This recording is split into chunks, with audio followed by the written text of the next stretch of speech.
जय हिंद सभी को। मैं बात कर रहा हूं आज हमारे देश की धरोहर, देश की सबसे प्राचीन पर्वत श्रृंखला अरावली पर्वत श्रृंखला के बारे में। दोस्तों, यह अरावली पर्वत श्रृंखला भारत की नहीं बल्कि विश्व की सबसे प्राचीन पर्वत श्रेणियों में से एक है। यह पर्वत श्रृंखला लगभग 800 किलोमीटर में फैली हुई है। यह पर्वत श्रृंखला हमारे भारत के पश्चिमी विभाग में फैला हुआ है। अरावली पर्वत श्रृंखला जो कि गुजरात के पाली जनपद से निकल करके राजस्थान से होते हुए हरियाणा और दिल्ली एनसीआर तक फैला हुआ है। अरावली पर्वत श्रृंखला हमारे देश की धरोहर है। इससे हमारे देश की खनिज संपदा का ऋण कहा जाता है, जिसमें जस्ता, तांबा और संगमरमर जैसे छोटे खनिज पदार्थ प्राप्त होते हैं इससे हमको।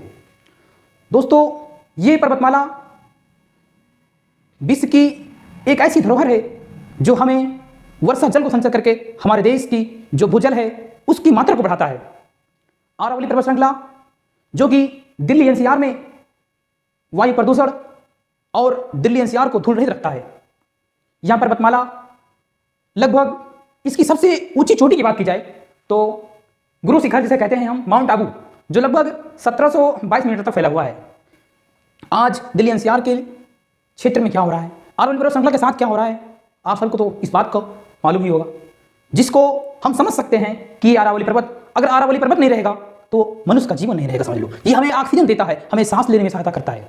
जब इंसान के पास सांस नहीं लेगा, इंसान के अंदर सांस नहीं होगा तो इंसान जीवित कैसे रहेगा।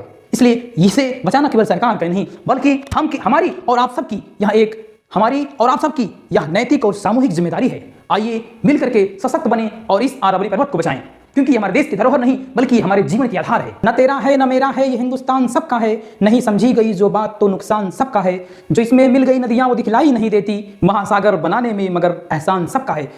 दोस्तों, अरावली पर्वत सिर्फ एक पर्वत श्रृंखला नहीं है बल्कि यह हमारे देश की ढाल है, हमारे जीवन का आधार है।